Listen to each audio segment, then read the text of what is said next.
tal, amigos? Tengan ustedes muy buenas tardes. Bienvenidas y bienvenidos a Diálogo, espacio de información, pero fundamentalmente de opinión de los medios de comunicación de la Asamblea Nacional. Como siempre, para todos ustedes, nuestro saludo a través de la radio con su cobertura en todo el país. Estamos presentes en las 24 provincias del Ecuador, estamos en las 4 regiones de la patria y a través del internet en nuestra página web, en vivo.asambleanacional.gov.es, y la televisión legislativa con su señal abierta en Quito, canal 42, en Guayaquil, canal 22 y en Cuenca, canal 27. Hoy el programa va a estar dedicado a la comunicación, porque se tiene todo el deseo, todo el anhelo de transformar a este 2015 en el año de la comunicación. Y por eso vamos a recibir a dos invitados muy especiales. En primer término, estaremos conversando con el doctor Dimitri Madrid. Él es decano de la Facultad de Comunicación Social de la Universidad Central del Ecuador, que también está de aniversario. 3 décadas de atención al estudiantado, a la juventud ecuatoriana como facultad. Pero de ahí, junto a esa historia de los 30 años, hay otra muy importante, muy interesante, de la que también vamos a conversar, cuando además en la segunda parte del programa tendremos la ocasión de dialogar con la ex asambleísta constituyente, catedrática universitaria, comunicadora social. Me refiero a la licenciada Pilar Núñez. Pero vamos a recibir al primer invitado. Dimitri, muchísimas gracias por estar aquí con nosotros. Muy buenas tardes, bienvenido. Muchas gracias por la invitación y aquí estamos dispuestos y con mucho gusto a dialogar unos minutos sobre el tema que siempre nos interesa, la comunicación. Y para nosotros una pasión prácticamente. Dimitri, decíamos en nuestro saludo que hay el anhelo de transformar a este 2015 en el año de la comunicación. ¿Cuáles podrían ser esos elementos que se conjuguen para lograr esta finalidad? Bueno, nuestra facultad es de las primeras instituciones académicas que empezó a tratar los temas del periodismo, de la información, de la comunicación. Estas últimas 2 décadas se ha configurado un devenir en el que América Latina ha hecho una significativa producción al tratamiento de los temas de la comunicación. Es tiempo, pensamos, de que la facultad se dé las posibilidades de tener un respiro y al mismo tiempo en ese espacio ir construyendo un diálogo académico sobre los temas de la comunicación, referidos obviamente a retomar esta riquísima producción teórica, conceptual, epistemológica que se ha ido desarrollando en nuestra región en los últimos tiempos. Usted decía hace un instante del periodismo a la comunicación. ¿Cuáles son las diferencias entre lo uno y lo otro? Bueno, pensamos la comunicación como la vida toda. Todas las formas de relacionarnos suponen un proceso comunicativo. Hacia la década del 60-70 tenían un perfil muy alto. En América Latina los enfoques que venían desde una perspectiva estrictamente clasista, es decir, pensar el escenario latinoamericano en función de la existencia de clases sociales, la preeminencia de una sobre otra, sobre las agendas que en torno a esto se iban configurando.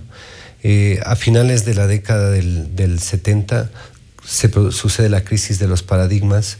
En Europa cae el muro de Berlín.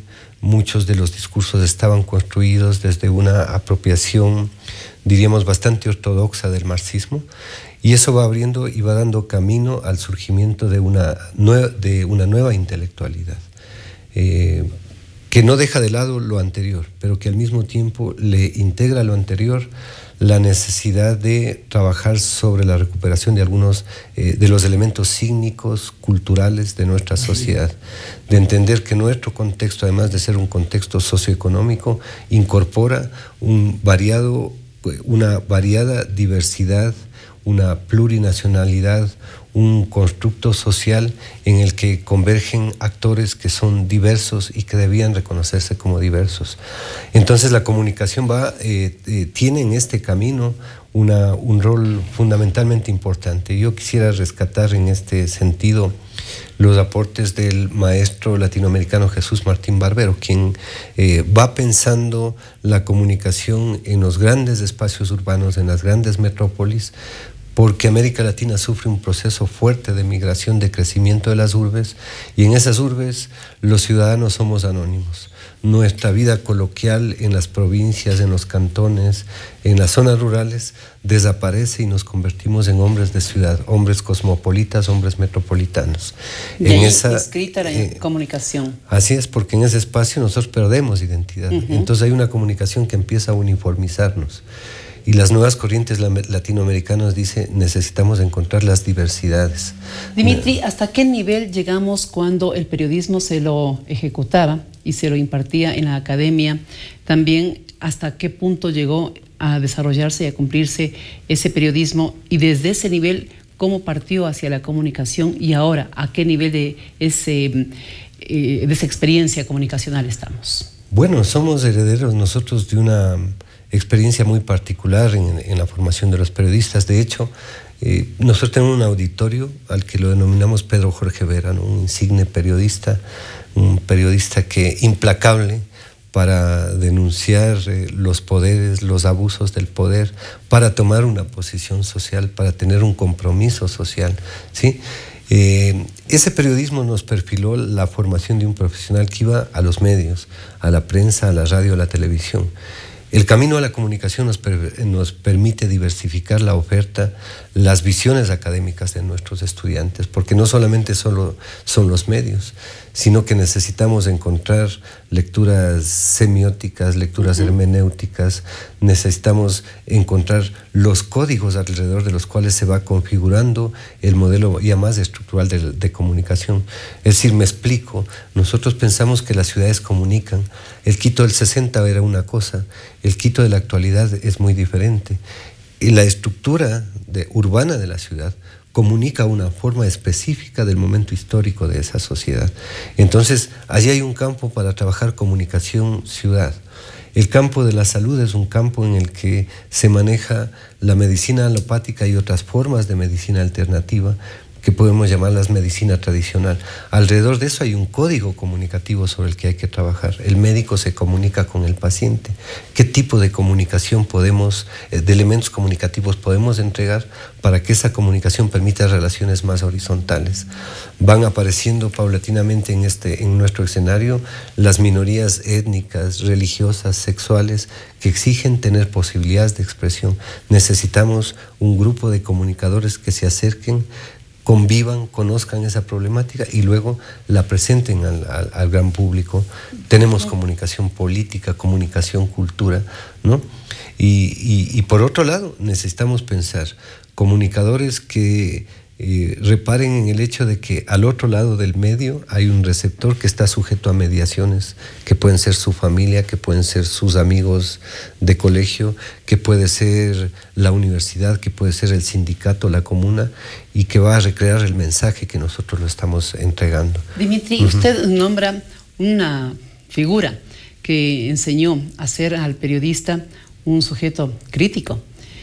Algo que también se lo ha venido entendiendo de cierta manera, como que se toma partido cuando uno critica, cuando uno cuestiona, cuando uno participa, pero con crítica constructiva, me refiero a esa. ¿En dónde es lo que se puede ubicar esa delgada línea roja entre el comunicador que tiene que informar y el comunicador que también tiene la posibilidad de cuestionar? Bueno, primero yo parto siempre de lo siguiente. El comunicador es un ser humano, parte de la sociedad, y por tanto está sujeto y va a ser afectado por ese contexto histórico, cultural, económico, religioso con el que se relaciona. Le va a influir. El comunicador, quiéralo o no, es portador de un sustrato, de una construcción ideológica y obviamente tiene una posición frente al mundo, ¿sí? Eso es inevitable. Eso es por una parte, pero por otro lado el profesional de la comunicación a veces debe abstraerse de sus puntos de vista para permitir que la información fluya desde sus diferentes vertientes. ¿A veces no más o siempre? Siempre, ¿no? Porque es lo que nos sucede a los académicos. Yo tengo una posición política, ¿sí? Pero yo no voy a mis clases a leccionar estudiantes. El ejercicio de la docencia supone entregar a los estudiantes todos los elementos que ellos necesitan para ellos tener su propia comprensión de los caminos que la academia les va ofreciendo. porque de lo contrario yo podría utilizar la clase para reclutar militantes. Y el tema fundamental es que la academia tiene que dar espacio a todas aquellas corrientes que están trabajando sobre los temas que a nosotros nos implican, todo lejos de la ortodoxia. Entonces necesitamos un periodismo abierto, un periodismo que tenga la posibilidad de saber que respecto a una problemática específica existen puntos diversos y que tenga la sabiduría para que esos puntos diversos puedan ser transmitidos al gran público, que es quien en definitiva va a ir construyendo su propia, va a ir construyendo su opinión, ¿no? Y va a ir consensuando relatos con quienes está cerca, con quienes él siente deben corresponder a su punto de vista, ¿no? Lo otro es simplemente el comunicador alineado, por una parte, o lo que Ramonet decía, las estrellitas, ¿no es cierto? El comunicador que, más allá de entender que está generando un proceso de mediación de la información, decide tomar una posición frente al mundo y aparecer él como el personaje principal en las historias, ¿no? Cuando creo que el comunicador tiene el periodista debe ubicarse en el sitio que le corresponde y permitir que haya un flujo de información que vaya retroalimentando la vida democrática de las sociedades, ¿no? El comunicador ecuatoriano se ha sujetado a lo que le ha dado como su conocimiento la academia. El comunicador ecuatoriano, ¿a qué nivel está respecto del comunicador de América Latina? ¿Es este un elemento fundamental que tendrá que considerarse para hacer del año 2015 el año de la comunicación y a lo mejor con ello encontrar las transformaciones positivas que la humanidad quiere? Son algunas de las inquietudes que vamos a dejar en carpeta para responderlas con nuestro primer invitado especial de la jornada del día de hoy, el señor decano de la Facultad de Comunicación Social de la Universidad Central del Ecuador, el doctor Dimitri Madrid. Mientras tanto, sigan ustedes con nosotros porque tenemos los siguientes mensajes, tanto para la radio cuanto para la televisión legislativa.